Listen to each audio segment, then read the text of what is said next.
안녕하세요. 생명과학의 이해 과목입니다. 이 시간에는 지난 시간에 이어서 생명과학의 연구 주제에 대해서 계속 말씀드리고 그 다음에 생명체의 구성물질에 대해서 공부할 것입니다. 생명과학의 연구 주제로는 이제 세포생물학과 생화학 그리고 분자생물학이 있다고 하는 것을 공부했습니다. 세포생물학은 예전에 생물학이라고 하는 분야이며 생화학은 화학 중에 바이오케미스트리, 케미스트리라고 하는 화학 중에 바이오케미스트리라고 하는 거대 분자의 구조와 기능에 관한 학문이며 세포 내에서 일어나는 다양한 화학 반응을 연구한다고 말씀드렸습니다. 그리고 분자생물학이나 유전학을 통해서 생명과학이라는 새로운 분야가 생겼고 이 생명과학이 분자생물학과 유전학을 통하여 생명공학 즉 바이오테크놀로지로 발달했다고 하는 것을 말씀을 드렸습니다. 생명과학의 연구 주제는 또한 다음과 같이 이제 생리학이 있습니다. 생리학. 생리학은 사람을 포함한 동물과 식물의 세포 내에서의 대사, 메타볼리즘, 그다음에 기능, 펑크션, 그리고 구성 요소와 조절 등을 연구합니다. 즉 피부라든지 또 내분비나 생식, 그리고 면역이나 배설, 그다음에 이제 호흡이나 소화, 순환, 그리고 신경과 근골격 등에 대해서 공부하는 학문입니다. 이것이 생명과학의 연구 주제가 되겠고요. 또 다음으로 유전학이 있습니다. 제너틱스라고 하는 유전학. 유전 현상을 연구하는 생명과학의 한 분야이고 생물학이 생명과학으로 발달한 라이프 사이언스로 발달한 핵심적인 학문이 되겠습니다. 유전학, 제너틱스.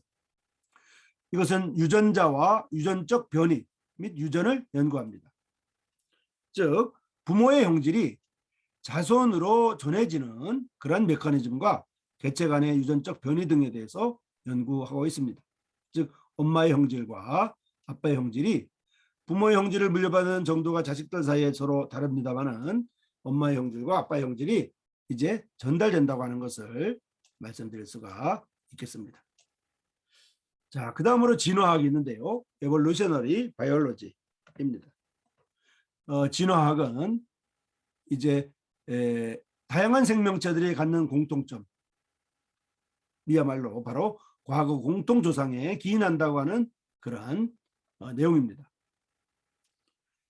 긴 시간에 걸친 다양한 생명체의 변화에 관한 학문이라고 볼 수가 있겠습니다. 그래서 다양한 생명체들의 공통점이 공통조상으로부터 기인한다는 것. 그래서 공통조상인 단세포에서 이렇게 다세포로 식물과 곤충과 이런 포유동물로 변화된다고 하는 그런 이론이 되겠습니다. 그 다음에 이제 생태학이 있는데요. 생태학은 에콜로지입니다. 생태학은 개체부터 생물권까지 개체군 군집 수준뿐만 아니라 환경과의 상호작용에 관한 연구입니다. 생태계를 이제 이렇게 동물과 포유동물과 깨구리, 양서류 같은 깨구리, 양서류로서의 깨구리, 그 다음에 어류로서의 물고기, 또 이런 식물, 그 다음에 이렇게 풀 이런 것들이 생태를 이루고 있는 것이죠. 생태계를 이룹니다. 그 다음에 이제 분류학이 있는데요. 분류학은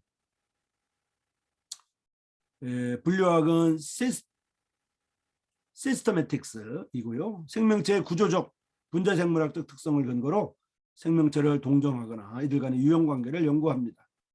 즉 동물의 분류로서 척추동물이 있고 척추동물은 내온동물이 있고 외온동물이 있습니다. 내온동물은 이제 항온동물이라고 그러고 외온동물은 변온동물이라고도 하죠. 내온동물에는 즉 항온동물에는 포유류와 조류와 어류가 또 외온동물 즉 변온동물에는 파충류와 양서류가 각각 있습니다. 자, 그러면 여러분 교과서 12페이지를 펴주시기 바랍니다. 12페이지는 궁금한 바이러스 이야기가 나오는데요. 지금 현재 코로나19로 인해서 코비드19라고 하죠. 코로나19로 인해서 수많은 사람들이 감염증에 시달리고 있습니다. 코로나19는 바로 바이러스이죠. 코로나19 바이러스 또 그 전에 메르스 2015년에 메르스 바이러스 중동호흡기 증후군, 미들 이스트 레스퍼레이터리 신드롬이죠. 중동 증후군. 그다음에 구제역 이제 돼지나 소에 있는 구제역. 그다음에 아프리카 돼지열병이 이제 멧돼지로부터 최근 그 사육하는 돼지에도 발생하고 있습니다. 아프리카 돼지열병. 이런 최근 뉴스의 중심이 되었던 것이 전부 다 코로나19도 그렇고 메르스도 그렇고 구제역도 그렇고 아프리카 돼지열병도 그렇고 다름 아닌 바이러스가 일으키는 질병들이라고 볼 수가 있습니다. 사실 생명의 정의, 생물의 정의는 물질 대사를 하고 생장하며 자극에 대한 반응 그리고 생식 능력을 가지는 세포라고 이미 우리가 배웠습니다. 그리고 항상성을 유지하는 열린 계, 이런 기준으로 본다 그러면 바이러스를 생물체라고 그렇게 볼 수가 어려운 측면이 사실 있습니다. 바이러스는 숙주 없이 자체적으로 유전체를 증식하고 복제가 불가능합니다. 바이러스는 그 식물이라고 하는 숙주, 또 동물이라고 하는 숙주, 또는 세균이라고 하는 숙주, 이런 숙주가 없이는, 그러니까 살고 있는 숙박 장소가 없이는 자체적으로 유전체 증식과 복제가 사실 불가능하거든요. 바이러스는. 그러니까 어떤 면에서 기생하는 이런 물체라고 볼 수가 있습니다. 이런 기준으로 본다면 분명히 바이러스는 생물이라고 볼 수가 없어요. 그러니까 정확하게 말하면 생물과 무생물의 중간 정도라고 이렇게 설명할 수가 있습니다. 지금까지 알려진 가장 큰 유전체를 갖는 바이러스는 바로 미미 바이러스입니다. 여기 지금 미미 바이러스인데요. 미미 바이러스는 이중가닥의 DNA이고요. 120만 염기쌍의 유전체이며 유전체 90%가 암호화 지역이고 911개의 암호화된 단백질이 있는 아주 거대한 가장 큰 유전체를 갖는 바이러스가 되겠습니다. 그리고 사람과 동물에게 호흡계 그리고 사람과 동물의 호흡계 또 사람과 동물의 소화기의 감염을 유발하는 RNA 바이러스는 RNA 바이러스의 일종인 코로나 바이러스. 이것이 바로 오른쪽에 있는 바이러스인데요. 코로나 바이러스는 최근에 매스컴을 통해서 많이 알려졌고요. 여러분 이 그림을 많이 보았을 것입니다. 여기 바로 이 바깥에 툭 튀어나온 부분이 스파이크라고 해서 병원성을 일으키는 어떤 증상을 일으키는 핵심적인 부위가 됩니다. 그리고 안에 유전체 RNA 캡시드라고 있어서 RNA와 핵산 단백질이 안에 있습니다. 안에 있는 이제 RNA와 핵산 단백질은 이제 바이러스의 공통적이고 바깥에 있는 스파이크로 인해서 병원성을 유발시키죠. 캡시드로 감싸진 유전체 RNA이고요. 26,000에서 32,000의 염기의 유전체이고요. 스파이크가 숙주세포의 수용체와 결합을 시키기 때문에 스파이크 때문에 이제 병원성과 관련되어 있다고 이렇게 말씀을 드릴 수가 있겠습니다. 자, 그러면 다음에는 생명체의 구성물질입니다. 여러분 교과서 15페이지고요. 두릅나무에 속하는 여기 지금 이게 두릅나무인데요. 두릅나무에 속하는 여러 해 살이 뿌린 인삼, 두릅나무과에 속하는 여러 해 살이 뿌린 인삼 아시죠? 인삼이 이제 두릅나무과에 속합니다. 두릅나무라고 또 별도로 있고요. 두릅나무과에 속하는 여러 해 살이 뿌린 인삼. 특별히 인삼은 우리 삶 가운데 많이 사용되고 약으로도 쓰고 식품으로도 쓰이는데 예로부터 매우 귀한 약초로 사용되어졌습니다. 도대체 인삼의 어떤 성분으로 해서 이렇게 중요한 약초가 되었을까요? 여기 보면 인삼의 주요 성분은 바로 사포닌이라고 하는 성분입니다. 이 사포닌은 항산화, 그다음에 항염증, 그다음에 항암 등 다양한 작용을 하는 것으로 알려져 있어서 우리 몸에 상당히 유익한 그런 성분이라고 볼 수 있습니다. 이 사포닌, 비록 사포닌은 인삼의 생육과 발달에 중요한 역할을 하는 물질은 아니지만은 쓴맛 등으로 인해 인삼을 공격하는 동물에 대한 방어물질로 사용되는 대사물질입니다.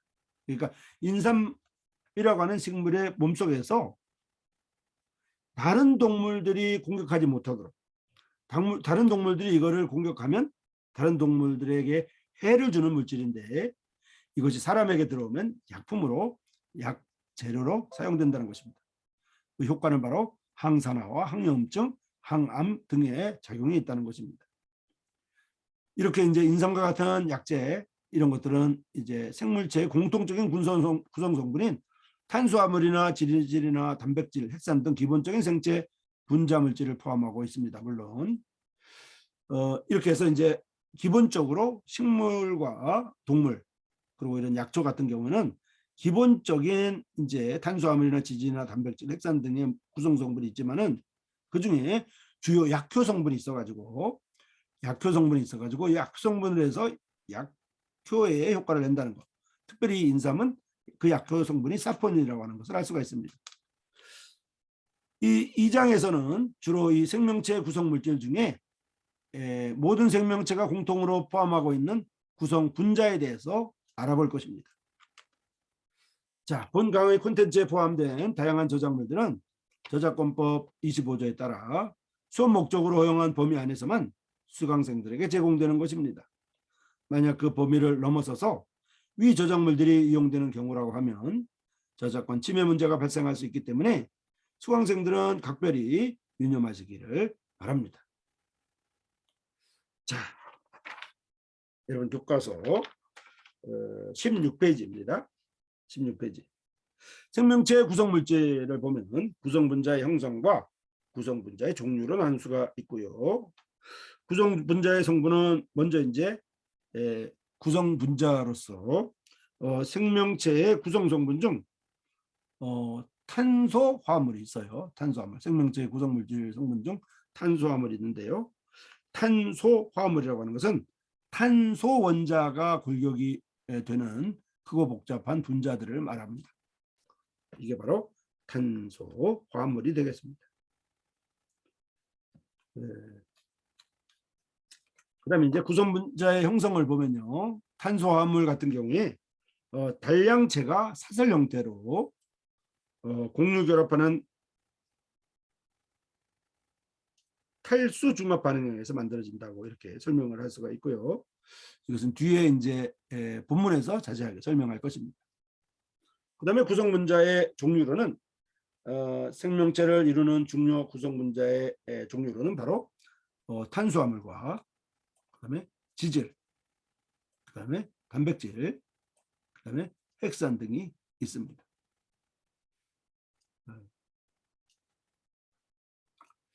이 탄수화물은 당이라고 불리면서요. 당이라고 불리면서 단당류인 단량체가 공유 결합해서 이제 이당류 또는 다당류, 그러니까 단당체가 두 개가 모이면 이당류가 되겠죠. 또 이 단당류가 여러 개가 모이면 다당류가 되겠는데요. 당이라고 불리는 단당류인 단량체가 공유 결합에 이루어서 이당류나 다당류를 만드는 것입니다. 그리고 생명체 구성 성분과 에너지원으로 중요한 것이 바로 탄수화물이 되겠습니다. 탄수화물은 CHO를 구성 성분으로 합니다. 보통 이제 포도당 여기 있죠. 포도당과 과당이 더해져 가지고 포도당과 과당이 되면서 이제 이게 합쳐져 가지고 설탕이 됩니다.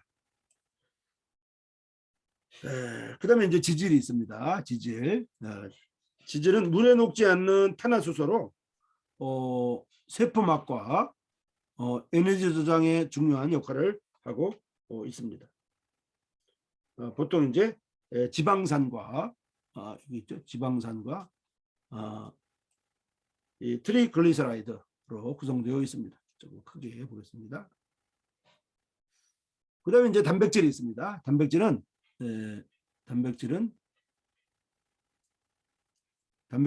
단량체인 아미노산을 결합하여 단백질이 되는데요.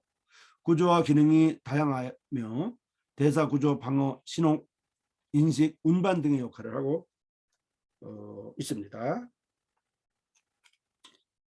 단백질은 이제 단백질의 구성 성분인 단량체인 아미노산을 결합해서 단백질이 되는데 이것은 이제 아미노기와 카르복실기, 아미노기와 카르복실기가 합쳐져서 즉 펩타이드 결합으로 합쳐져서 이루어지는 것이라고 볼 수가 있습니다.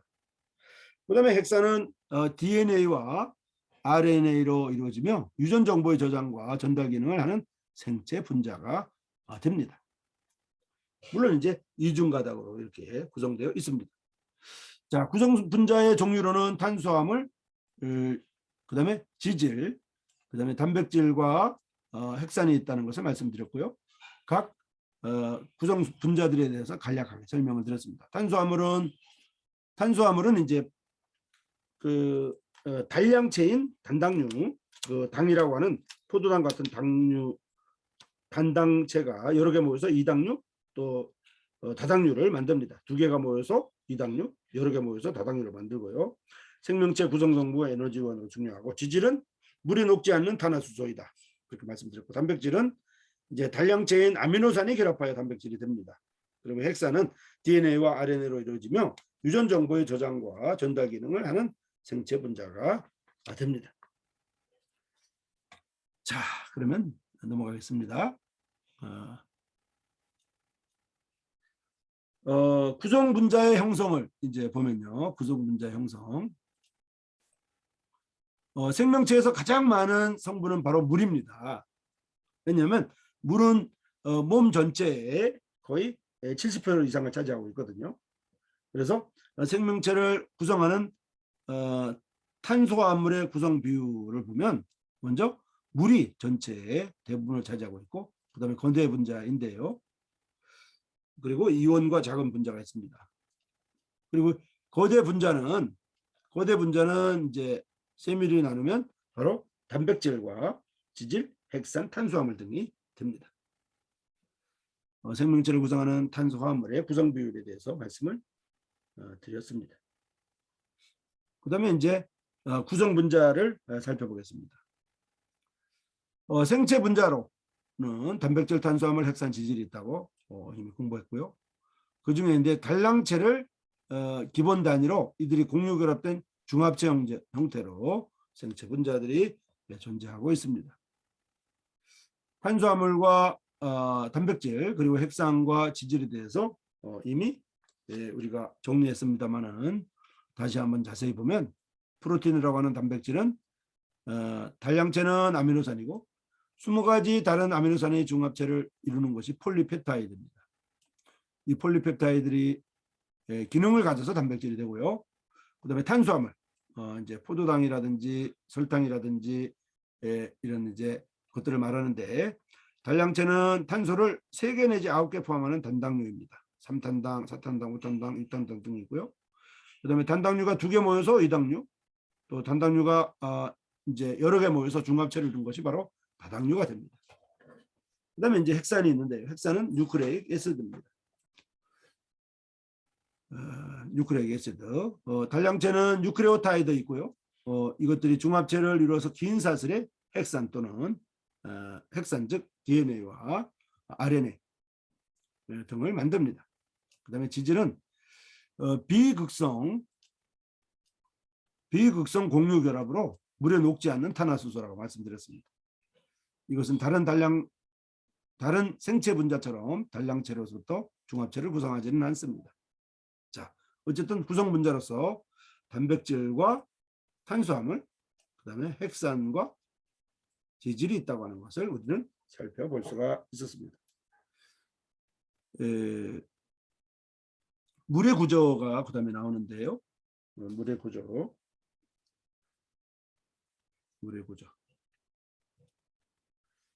사실 생명체에 매우 중요한 것이 바로 물이고요. 현존하는 모든 생명체의 대부분의 조직에서 물이 차지하는 비율은 70 내지 80% 정도입니다. 왜냐하면 대사 과정에서 굉장히 중요한 역할을 하거든요. 물의 특별한 성질 중에서 하나가 바로 물 분자들 사이에 생기는 수소 결합입니다. 물 분자들 사이의 수소 결합, 이것이 바로 생체 내에서 중요한 특성을 보여주고 있습니다. 이 수소 결합에 의해서 물 표면에 작용하는 압력에 대해서도 이제 견디는 이러한 역할을 하는 거죠.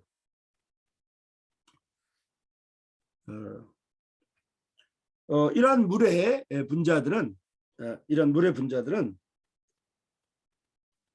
응집력과 또 높은 열 용량 그리고 고체에서 낮은 밀도, 좋은 용매 등의 역할을 하고 있습니다. 자, 그러면 그 다음에 이제 구성 분자의 형성을 보겠는데요. 구성 분자의 형성으로서 첫 번째 탄소의 특성이 있습니다. 탄소의 특성. 탄소가 복잡한 분자를 만들 수 있는 이유는 바로 최외곽 전자가 4개여서 다른 원자와 전자를 4개까지 공유할 수 있기 때문입니다. 그러니까 탄소 옆으로 이렇게 탄소가 있고 이쪽 수소, 수소, 수소 이렇게 해가지고 외최외곽 전자가 4개라는 것입니다. 어디를 가나 지금 4개죠. 탄소 옆에 4개, 탄소 옆에 하나, 둘, 셋, 넷 이렇게 4개죠. 4개. 다 4개입니다. 이게 최외곽 전자가 4개여서 다른 원자와 전자를 4개까지 공유할 수 있기 때문이다. 이렇게 말씀드릴 수가 있습니다. 그다음에 중합체는 단량체의 탈수 축합 반응으로 형성되고요. 그다음에 탈수 축합 반응은 물이 제거되면서 단량체가 합쳐져서 중합체, 폴리머를 형성하는 반응이라고 볼 수가 있겠고요. 그다음에 이제 가수분해 반응은 하이드로시스 리액션인데 물을 첨가해서 공유 결합을 끊는 것입니다. 이렇게 해가지고 탈수 축합 반응과 그다음에 가수분해 반응에 대해서 그림으로 볼 수가 있습니다. 탈수 축합 반응, 이제 물이 제거된다는 것입니다. 그다음에 가수분해 반응은 이제 물을 첨가한다는 것입니다. 아셨죠? 가수분해 반응은 물을 첨가하는 것이고 탈수 축합 반응은 물을 제거하는 것이다. 그래서 탈수 축합 반응은 물이 제거되어 단량체가 합쳐서 중합체를 형성하고요. 가수분해 반응은 물을 첨가해서 공유 결합을 끊는다. 이렇게 정리할 수가 있겠어요. 그 다음에 이제 구성 분자의 종류를 보겠습니다. 구성 분자의 종류로는 이제 탄수화물이 있고요. 탄수화물과 그 다음에 지질, 그 다음에 이제 단백질, 그 다음에 이제 핵산 등이 있다고 보았죠. 핵산 등이 있는데 여기서는 지금 탄수화물을 먼저 좀 정리하겠습니다. 탄수화물이라고 하는 것은 CH2O 이제 가로를 치고 N 이런 화학식을 갖는 거대 분자이고요. 탄소와 수소와 산소로 구성되어 있습니다. 세포 내에서의 탄수화물의 기능은 주로 이제 뭐 포도당이라든지 설탕이라든지 녹말이라든지 이런 걸 말하는데 세포 내에서 이러한 탄수화물의 기능은 에너지를 저장하고 저장된 에너지를 이동시키며 세포의 구조 형성 및 신호와 인식을 담당하고 있습니다. 자, 탄수화물의 종류로는 단당류, 그 다음에 이당류, 그 다음에 다당류가 있습니다. 모노사카라이드인 단당류로는 5탄당인 리보스, 6탄당인 포도당 외에도 3탄당에서 9탄당도 있습니다. 그 다음에 설탕, 말토스, 젖당 등의 다이사카로이드인 이당류, 그 다음에 녹말, 섬유소, 키틴, 올리고당 등 다당류, 폴리사카라이드가 있는 것입니다. 자, 이 시간에는 생명체 구성 물질 중에 탄수화물과 지질과 단백질과 핵산에 대해서 간략하게 설명했고요. 그 중에서도 탄수화물에 대해서는 그 종류와 탄수화물의 정의에 대해서 설명을 드렸습니다. 그리고 구성 분자의 형성 중에서 물이 차지하는 성분 그 비율이 70 내지 80%이고요.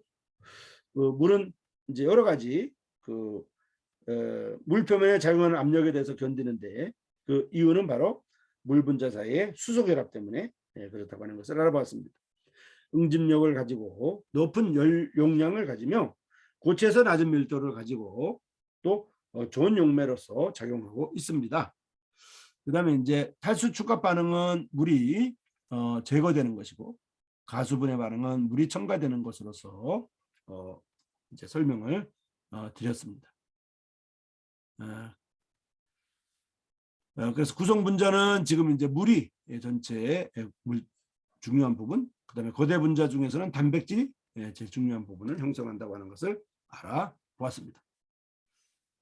다음 시간에는 계속 구성 분자의 종류 중에 탄수화물의 종류부터 그다음에 단백질과 이제 지질 그리고 핵산 등에 대해서 공부하게 될 것입니다.